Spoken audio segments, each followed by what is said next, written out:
क्षेत्र का एक बूढ़ी मैया थी और आपके राजस्थान क्षेत्र का ही ये वृतांत है।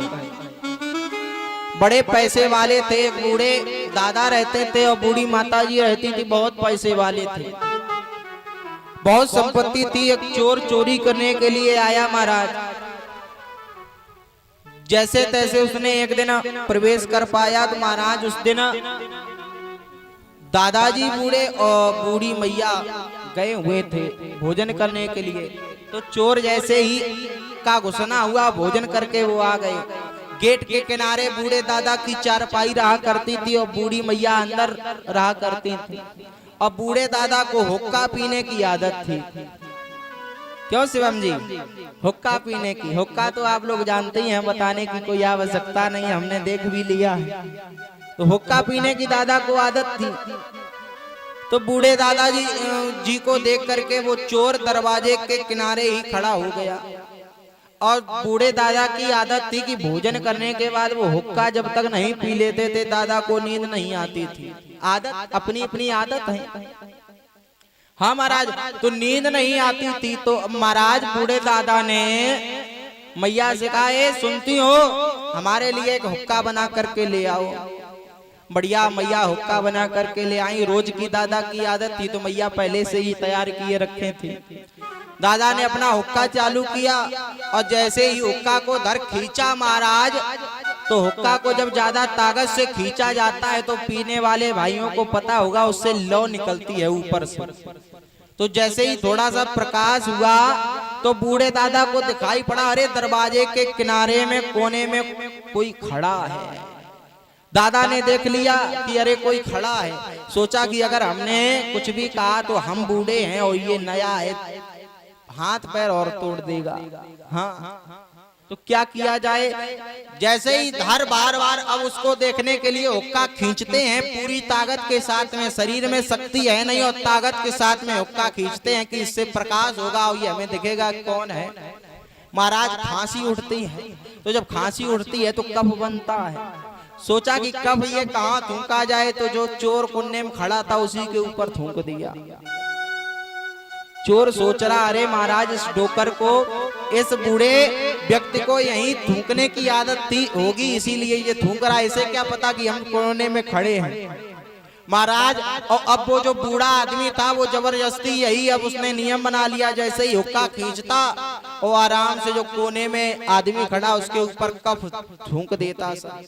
आराम से वो व्यक्ति सोच रहा है जो चोर खड़ा है कि बेटा एक बार मौका लगने दो, हाँ फिर कहीं और थूकने के काबिल नहीं रखूंगा तुम्हें, बस अंदर तिजोरी तक पहुंचने दो। चोर टस से मस नहीं रह रहा है, वहीं खड़ा है। डोकर का हुक्का 2.5 घंटे तक चला।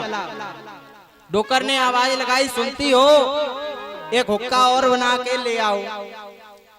तो बूढ़ी मैया बोली, एक बात बताओ, आज तुम्हें हो क्या गया है? डेली एक हुक्का पी करके सो जाते थे, आज दूसरा मंगा रहे हो, कारण क्या है? बोले अरे ये खांसी खुल्ला में हुक्का चला गया, कोई आनंद नहीं आया, दूसरा बना करके ले आओ।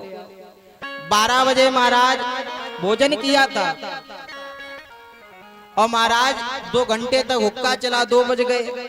दूसरा हुक्का मैया लेकर के आई और महाराज दूसरा हुक्का भी दादा बूढ़े दादा पीने लगे और जितना भी कफ खकार आती है सब चोर के ऊपर धोंक रहे।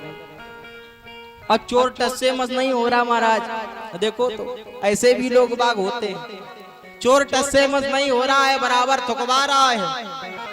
कहां तक बताया जाए, दूसरा हुक्का जब तक चला तब तक 4 बज गए। और जो कुशल माताएं हुआ करती हैं वो सूर्य उदय से पहले अपने घर में झाड़ू लगा देती हैं, बुहारने लगती हैं। तो मैया 4 बजे बुहारने लगी। थोड़ा थोड़ा अंधेरा था लेकिन बुहार रही थी। अब चोर और डोकर के बीच में वो माता जी आ गई, बूढ़ी आराम से झाड़ू लगाने।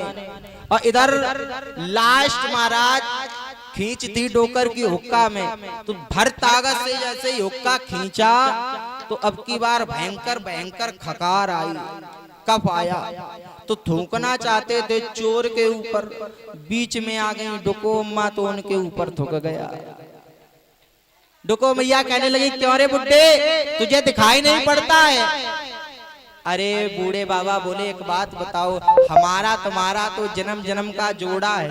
हाँ, हमें कोई तकलीफ होगी तुझे देखना पड़ेगा, तुझे कोई तकलीफ होगी हमें देखना पड़ेगा, जोड़ा है। और एक बार थक गया है तो ऐसे चिल्ला रही है। तनिक इस बेचारे से पूछ, सारी रात थकाया है और टस मस नहीं हुआ।